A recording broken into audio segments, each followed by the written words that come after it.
Ito, pag-usapan natin yung reaksyon ng mga pro-BBM vloggers. Itong panawagan ng Iglesia ni Cristo na mag-conduct sila ng malawakang rally against sa impeachment ni VP Sara. Nako, nakarating po sa kampo ng Iglesia ni Cristo yung mga pro-BBM vloggers na sabi, wag na daw mag-rally. Sa loob ng bahay na lang sila mag-rally. Nag-react ang Iglesia ni Cristo. Nag-react si Congressman Marcoleta. So, pakinggan natin ang topic nito. Kaya nung kami ni Nelson Cook, sabi namin kung, di ba, ang ating binabanggit nga, Nelson, na para nananawagan, para sa pagkakaisa ng ating bayan, para magkasundo-sundo, magrarally. Abay, nung ibang grupo ko ngayon parang minasama pa eh. Ba't pa niya kayo magrarally? Tumigil na lang kayo, din na lang kayo sa loob ng bayan. Masama pang sabihin namin sa taong bayan na, uy, masyado nyo na kaming ginigipit, mamamayang Pilipino rin kami. Di ba? Anong... Sino nagsabi na sa bahay na lang tayo? Meron ibang mga, alam niyo naman, mga vloggers kong na panig doon sa kabilang panig, na para baga ayaw nilang makita na may mga taong tumitindig para po magkasundo ang ating bayan, hindi nila maipasok sa puso nila yung ganung bagay. Sa bahay na lang kayo, sabi niya. Sabi, huwag na kayo mag-rally, sa bahay na lang kayo. Takot na takot yung mga yan. Ganun ba ito? Ganun lang. Takot na takot. Hindi, yung mga vloggers, hindi, yung kampo na matatamaan. Kasi mga vloggers, ano lang yan eh. Galamay lang yan ng kampo eh. Sino yung mga takot na takot sa rally ng iglesia, be? Kung totohanan, yung sabi ng Pangulo, na wag nang ituloy ang rally dahil nakakapwerhisyo lang, hindi nakakatulong, ni isang buhay ng mamamayang pamilyang Pilipino hindi makatulong. Kung totohanan yun, kung totohanan yung manifesto of support ng mga kongresista na binigay nila sa Pangulo, dapat wag silang matakot sa rally ng iglesia. Dahil ang rally ng iglesia, suporta sa opinion ng Pangulo na huwag ituloy ang impeachment trial o impeachment complaint dahil lalo lang mawatak-watak, madivide ang Pilipino. Very clear. So magpasalamat pa ang kabilang kampo, dapat magpasalamat pa ang mga pro-BBM vloggers na mag-rally ang Iglesia ni Cristo, di ba? Dahil pagkakaisa ang rally ng Iglesia ni Cristo bakit sila takot?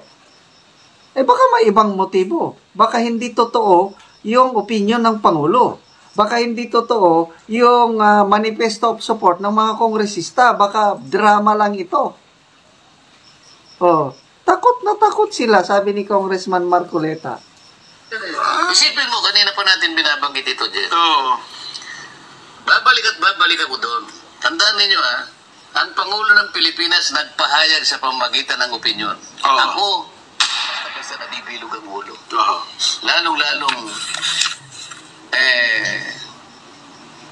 nakikinig sa mga walang kakwenta-kwentang pananalita lang. May uso daw ngayon salita ko, nambubudol. O yun! Huwag daw naman sana. Huwag daw tayo daw nabubudol kasi parang loloko, di ba? Sabi yun nga yung katapat Yun na nga po. Baka itong magagandang pananalitang ito gagawing pagbubudol na naman ito. Huwag sana naman. Kasi naman, hindi ba? Mag-ingat ka kanya sa mga matatang. Yung pambubudol. Yung mga salita, yung sinasabing manifesto of support, yung huwag nang ituloy ang rally, baka yun na nga. Baka pambubudol na naman. Isla dila. Ayan, opo. Mayroon mo yan. Yan po yung sinasabi namin. Public accountability. Dapat ipaliwanag sa bayan kung saan napunta yung pondo. Nakita mo na. Yan pa lang, nanggigigil ka na Ayun nga po. Pero ito yung nakakapanggigil. Ito hindi nyo na alam. Si dating senador at DOJ Secretary Laila de Lima, hindi pa siya senador, naging Justice Secretary siya. Ay, no. Hanggang 2015, di ba? Pero nung i-audit ng COA, 2015, Okay. annual audit. COA. Oh. 91.8 million confidential fund ng DOJ walang disbursement vouchers. Nako. Ano ba yung dilima yan? 2015, 2015. annual audit. Oo. Annual audit report. Kowa na yan, Kong. COA. Oho. Madali yan. Pupunta kayo sa COA. Pwede namin makita po yung 2015 ano po ng Department of Justice. Oho. Oh, 120 million unliquidated cash advance ng Grabe. confidential funds. Unliquidated pa to. Oo. Samantala yung iba, may pirma nga, may piatos nga lang sapagkat kinocover. Pero ito wala eh. Uno na resibo. Walang resibo, yun ang mas mabigat. Pero 120 million yung walang resibo, cash advance eh. Opo. Cash advance. Oh. Kaya nga, pinoint out ng COA na may problema kasi unliquidated cash advance. Ayun. 120 million. Yun ang mga confidential funds na walang disbursement vouchers, 91.8 million. Grabe. Sasabihin mo dyan, selective eh. Ano na nangangalap na pirma na naman? Ayun na po. Eh sana naman, chismis lang yun. Yung nangangalap ng pirma, kung totoo, yung chismis na kung may nakapirma na, yun ang wala pa. Kung yun nangangalap ay totoo, Meron na. talagang wala itong deklarasyon na ito, ipapil lang ito. So, mapipilitan kayo mag-rally yan, Kong. Mapipilitan akong mag-rally dito. Ay, saan ba kayo magrarally, Kong? Kasi- Reaction, DBBH, nagbabalik po. Reaction. So, grabe, mga pasabog ni Congressman Marcoleta, no? Unahin natin yung mga pro-BBM vloggers nakarating sa kampo ng iglesia. Hindi ko napanood, I don't know kung sinong mga vloggers yan yung nagsasabi na huwag nang ituloy ang rally. Sa loob ng bahay na lang kayo mag-rally. Okay? Marami ring mga lumalabas na haka-haka lang, allegation na mayroong pressure, mayroon daw negotiation na nangyayari ngayon na hanggat maaari hindi ituloy ang rally ng iglesia. Merong allegation na meron daw tao na kayang-kaya niyang bayaran ang iglesia ni Cristo para hindi matuloy ang rally. Mga allegation lang ito. So, tingnan natin. Matutuloy na ba ang rally? Ano sa tingin nyo? Kaya ba nilang pigilan kung totoo na may pumipigil? I-comment nyo ko, no? Kaya ba nilang tapalan ng salapi ang iglesia ni Cristo?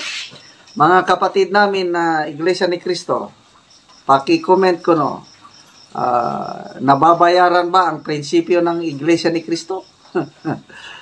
Kasi yan, mga aligasyon lang yan. Meron ngang isang DDS influencer, I think si Joey Bibre, sabi niya nga, kailan ba ang rally? I hope ang iglesia ni Cristo ay hindi mag-give up o hindi bibigay. Ibig sabihin yung bahag ang bundot at dahil sa pressure, di na lang ituloy. Tingin ko never na ma-pressure nila ang iglesia ni Cristo kasi kailangan nilang itong mga politiko, kailangan nilang iglesia ni Cristo. Malapit ng eleksyon 2025, magkakandara pang mga politiko na yan, naluluhod, magmamakawa para i-endorse sila ng iglesia ni Cristo. At ito namang iglesia ni Cristo, naniniwala ko na namimili lang sila talaga ng kandidato na sa tingin nila makakatulong sa taong bayan. Kaya matuloy bang rally? O akong tanongin nyo, yes na yes, matutuloy. Kaya mga pro BBM Marcos vloggers, huwag na kayong matakot. Okay? Magpasalamat pa kayo na ang iglesia ni Cristo mag-rally kasi sinusuportahan nila ang opinion ng Pangulong Marcos na huwag ituloy ang impeachment case dahil nakaka-divide lang sa ating bansa at hindi ito nakakatulong sa mamamayang Pilipino.